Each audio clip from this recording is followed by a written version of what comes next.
Hi, it's Valerie Ling sitting in the car. So listen to the rhythm of the falling rain. I think it's telling me what a fool I've been. I think so. Hello, good evening. Soft rest and hard rest.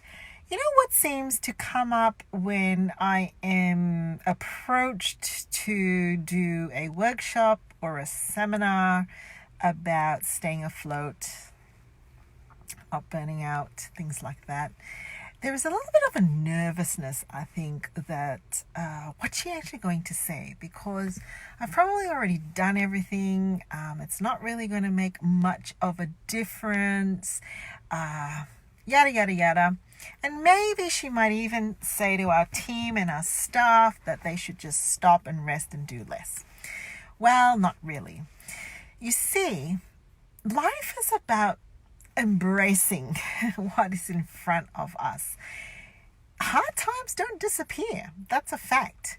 Hard times don't necessarily get easier. Demands don't just fall off. And so what are we meant to do? The best thing that we can do is to figure out how we're going to actually sometimes go around things, sometimes chip away at things, sometimes change direction. All of that requires really helping ourselves to increase our capacity. That's the aim of the game, increasing our capacity. Now, some of it is a mindset thing, being compassionate with ourselves, really getting into the rubrics and what is happening in here when we're making ourselves feel guilty, ashamed, resentful, angry, bitter, all of that. Some of that is there. And some of it is actually making some planned, intentional efforts to do a couple of things. Listen to our intuitive cues and to rest. So I want to talk to you about soft rest and hard rest being a concept that actually opens up our options to think about what rest really does. At the end of the day, there are a couple of functions that rest provides for us. It is restorative, so it helps to actually restore some stuff within us. It's regenerative. It helps us to grow some stuff within us. It also it helps us to give our bodies a physical rest. So for me, a soft rest and a hard rest are things to actually, where you can, plan ahead in your year. Soft rest, however, is even more important when you're attending to intuitive cues. So let me explain soft rest and a hard rest. A hard rest is when you know in advance you're going to do an all stop. Okay, and you plan for it. So I believe there is a bunch of thinking and probably some research about mindful holidays. Mindful holidays are ones where you plan, you're intentional about heading for a holiday, and when you're in the holiday in itself, you decide that you probably, will log off, not check your email, give yourself permission to really just stay in the present and enjoy the things that are in front of you. And so a hard rest is a mindful rest. If you've got young kids, that's very difficult to do. So you play the long game, grab whatever moments of peace you can get in a holiday and try not to make it too frantic. That's a hard rest. Most of us probably do this once a year. That's a really great idea to do that. How long?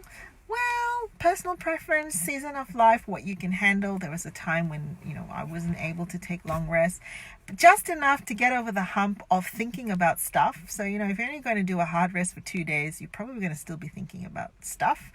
And long enough so that you can actually do the wind down, actually clock off, and then start to think about coming back, right? Maybe 7 to 10 days, if you can swing it. Soft rests, on the other hand, come in two parts, a part A and a part B, in my humble opinion. Part A is knowing in advance what the seasons and the rhythms of your year is like. Some of us know this. If you have young kids, Your rhythms are largely going to be governed by the school term and everything else that goes with that. So this is usually a really frantic period. And so a soft rest means that you're anticipating the seasons of high activity and looking basically to put some short recharges around it. Maybe in the run-up, if that's something that you find is your need, and you intend to intuitive needs and think, oh my gosh, I'm frazzled. I can't find the car keys.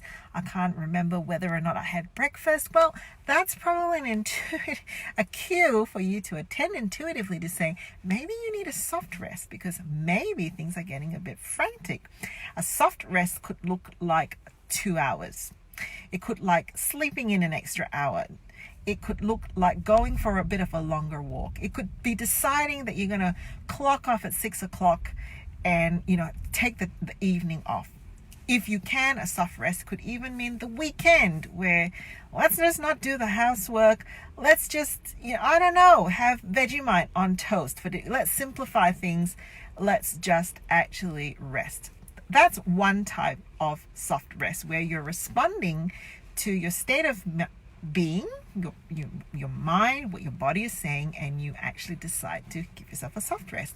Soft rest type B is when you know ahead of time that, typically it's going to be a really helpful thing to take 2 or 3 days to recharge and restore. For me, that's a personal retreat. I like to have one once a year at least, and generally it's after I usually wear the weight of the business on my shoulder through the December-January period while other people go on leave and things like that.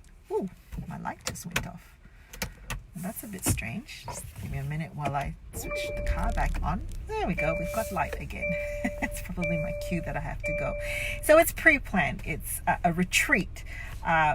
Once or twice a year, depending on when it's busy, to recharge, restore, reflect, refuel, regenerate. So can I encourage you right now, if you're feeling the frazzle, if you're feeling discouraged and overwhelmed and like you don't have the resources to keep going, can I suggest that attending to your intuitive cues is probably a great idea. I've written a whole book on what to do. It's called The 6 R's. It's on Amazon. It's really cheap. You could pick that up. My Burnout Prevention Plan, Valerie Ling, and follow those 6 steps this weekend if you like. Can I also suggest that next year, already have it in your mind when you're going to do your hard stop and when you're going to do the soft rest part B, the ones where you already know that those busy periods are there, and you're going to anticipate it so that you're going to feel like you've got mastery over it, right? Because part of this whole feeling of the overwhelm is feeling like you're out of control and believing that you haven't done enough and that you're failing. You don't want to feel like that all the time. It's okay. You don't have to have your stuff all together. It's okay. All right, it's time for me to head off. Catch you later.